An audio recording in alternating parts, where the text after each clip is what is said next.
Hello again, Chris here from BulletproofITcareer.com, bringing you another installment in our Top 10 Interview Question series.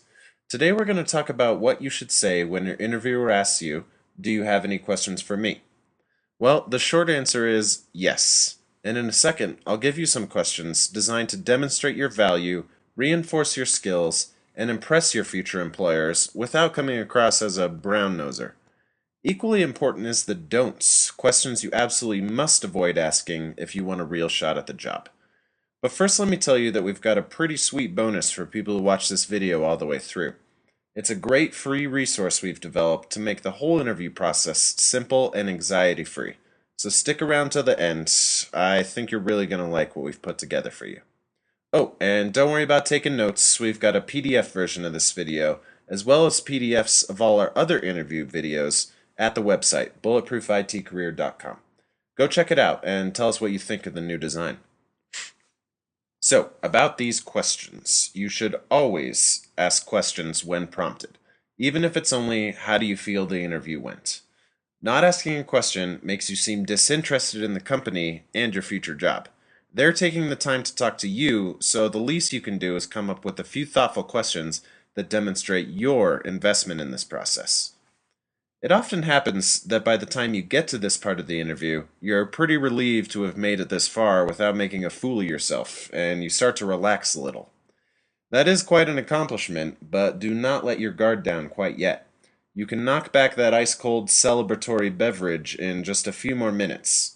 Asking intelligent questions is probably the best way to differentiate yourself from your competition, so take it very seriously. The first thing you should ask is, how much time do you have? Prioritize your questions, so if you've only got a limited amount of time, you won't get booted out before you get to the most important ones. Next, you should clarify any parts of the interview you might be uncertain about, but do not simply ask them to repeat something. You should have been paying attention, duh, and a well-formulated clarifying question shows this better than anything. This can be challenging since you're probably more focused on giving clear and concise answers than getting all the info you possibly can. So no worries. If you're spacing on clarification questions, just have some prepared ahead of time. Do a little bit of research on the company and ask about something you found interesting. Here are some examples of what we call the bulletproof questions. I noticed your company prides itself on customer service. How do you see my skills contributing to that record? The majority of your company's revenue comes from product X. How do you plan to keep this product relevant in today's volatile market?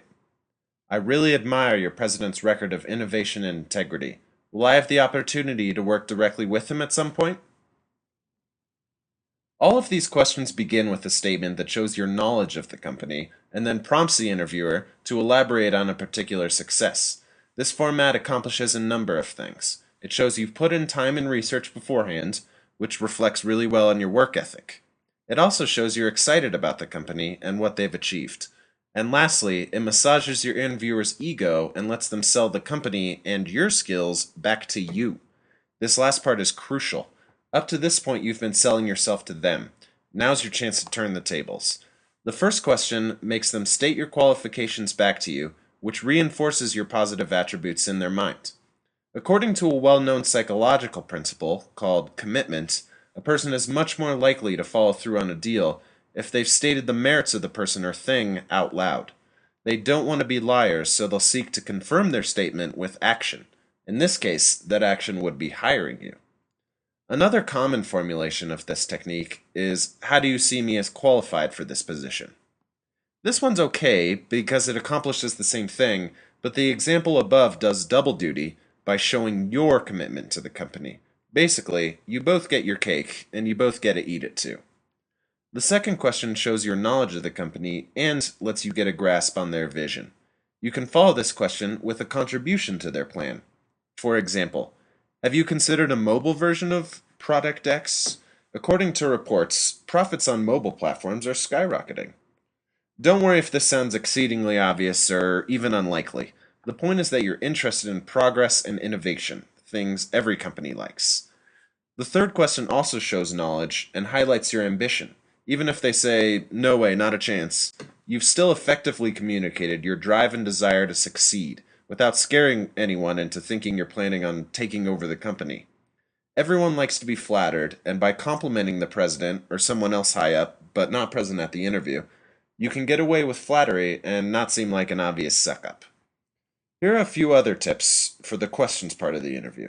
Set up a yes set. Get the interviewers to say yes, i.e., do you think I'm qualified for the position? Do you think I'd be a good fit for the job? Do you think I could contribute to your growth? If they're interviewing you, chances are they think you can do all these things. Getting them to say yes out loud works wonders. What kind of increases in responsibility do you see for me in this position? This shows your openness to taking on work down the line and your ambition. It also shows you're in it for the long haul and you're not going to bail if the job description changes in the future. What should I expect next in the hiring process? This one not only gets you some useful information, it lets them know you expect to progress in this process. Confidence is always crucial in the interview. This is much better than something like, "Can I expect to hear back from you?" which shows no confidence and betrays a lot of uncertainty. And finally, some questions to avoid. You've made it this far and you don't want to blow it at this late stage. What kind of benefits do you have, or do I get holidays off? You'll find out this stuff later, so just chill. It doesn't add to your value as a candidate, so it's best to leave it out. Did you know that your company was ranked #1 by the Better Business Bureau in our industry? I mean, yes, they probably know that, and yes, that's very nice and wonderful, and yes, they're very proud of it, and yes, you're brown-nosing and wasting their time and adding nothing to their value. So don't stick with a generic, "Did you know that you're awesome?" question. It doesn't accomplish anything. How much money will I make? See our video on the salary question for why this one is an interview killer. After the questions, remember to stand up, look them in the eye, shake hands, and thank them for their time. Always be polite. I hope you all found this helpful, and remember, nothing is more valuable than practice. Rehearse your interviews in the mirror or with a spouse or friend beforehand, and you'll be infinitely more comfortable. It's a pain, I know, but it's really the best thing you can possibly do. And if you want to know beforehand exactly what your interviewers will ask, check out our free PDF, Hacking the Job Interview, the top 10 interview questions and how to answer them. It's got detailed answers to each of the most common questions, as well as sample answers tailored to real-world job postings. You can adapt these answers to your own situation and go into the interview feeling confident and secure in your ability. Our research is based on 30 years of actual job experience, courtesy of Bulletproof IT career founder David Hubbard. The dude has been through dozens of interviews over the years, learning all this stuff the hard way, and now you could take advantage of his knowledge and bypass all the embarrassing mess-ups. It's totally free, and we're really confident it will land you your next job. Also remember to like this video, it'd mean a lot to us, and comment if you think there's anything we can improve on. We read each one and we do our best to respond. Thanks to you all for watching, and happy job hunting.